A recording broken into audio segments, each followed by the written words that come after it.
Keondre Jackson, Illinois State defensive back, man. Keondre, the first question I've asked all the FCS guys, how big's the chip on your shoulder this week, man, to show you can ball out just as much and up against some of these P4 guys that everyone talks about week in and week out throughout the season?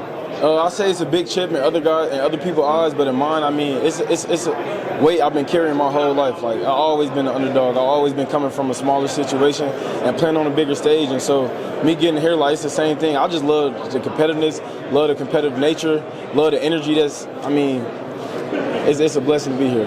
Now, I got to go back to this past season, man. You guys had, 8 turnovers in that first round playoff game, man. Talk a little bit about the journey, man. Illinois State, not on many radars, man. You guys make it to the playoffs, win that first round game, man. How special was this season?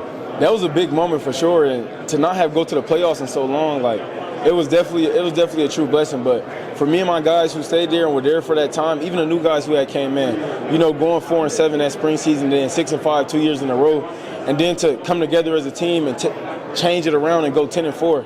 Obviously we didn't get as far as you said, but to go 10-4 and make the playoffs, I mean, that felt pretty good as a team. It's an accomplishment because it's a step in the right direction. And going into that first game, like you said, 8 turnovers, I mean, my guys just wanted to ball. Like, one guy make a play, the next guy make a play, we all getting paid. So, like, that's kind of was the mentality there. And we just knew we had to take that ball away, especially with a throwing quarterback like that. We wanted that ball.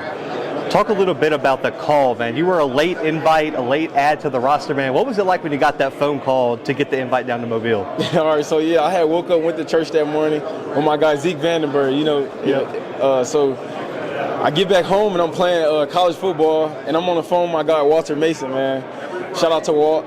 So I'm playing the game, and I had just talked to Pittsburgh the night before, so I got a Phoenix number, and I was like, Walt, like, who you think this is, dog? He's like, could be Arizona.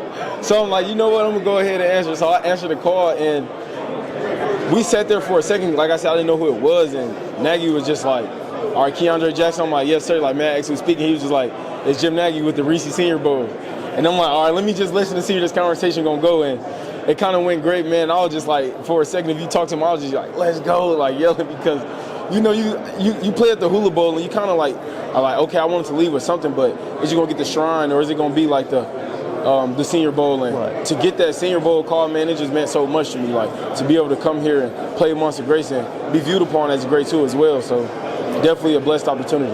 What's some feedback you've gotten on your game this week about stuff that the scouts and coaches really like about your game? Rangy, can cover the field, can move with my size, and can play the ball in physical. And I mean, always hustling too. And then I would say I'm gonna throw some negatives out there too, like just that I knew I had to improve on. Like, coming in here, I knew I had to improve on just my eyes. Like, sometimes I could find myself not looking to where I need to cut, and then I'm just like, I'm breaking, I'm not getting my eyes to where I need to go. But since I've been here, I mean, that's what I cleaned up, and I've been snatching my eyes, finding that cut, and being able to go show my range and get to the people who I need to get to. So that's another plus that they've been giving me too as well. Obviously, man, you're headed off to the draft, but Illinois State, number 6 in the way too early top 25. Who's next up? We know about you. We knew about Amir coming into the season. Who's next up for Illinois State? We got a couple guys on that team. I'm not gonna lie. I'm gonna just talk defensive. Nothing against my offensive guys. My guy, Tion Parks, ball player, cornerback, ball player. He didn't really get no postseason awards this past season, but he's a dog for sure. Mark Cannon. Gotta look out for Mark Cannon. Like, I'm sure you've seen him. Yep. Tall, leaky corner. He's a ball player as well. Ty Niekamp, linebacker. Dog. Yes. I know you know about him too. Oh, yeah, he's a dog. Dog, he gonna go make plays. I'll say Mason Cap, a guy who people really don't know. He was a quarterback at once, but I seen him play the linebacker position. I'm saying that's going to be a name you're going to hear a lot, that Mason Cap. And then just going to the offensive side, I'll just say my guy Dan Sopkowicz. Dan Sopkowicz is different. Like, if you watch the game, like, no matter who it is, who's guarding him, what the coverage look like, you may be, it's always an 80-20 ball with him, no matter what, because you can be in the front pocket, back pocket, but it's always 80-20 because he always just got that upper hand because he know how to find that ball and get it. Final, man, what would it mean to you to be the next, not just FCS guy, but the next guy out of Illinois State to hear your name called in the NFL draft? It would be, like I said, another blessing just to get that opportunity, and it would be a dream come true for me. And saying that dream come true, it wouldn't be where I would stop at, but it would just, to get there, that first step and achieve that milestone would be a dream come true for sure.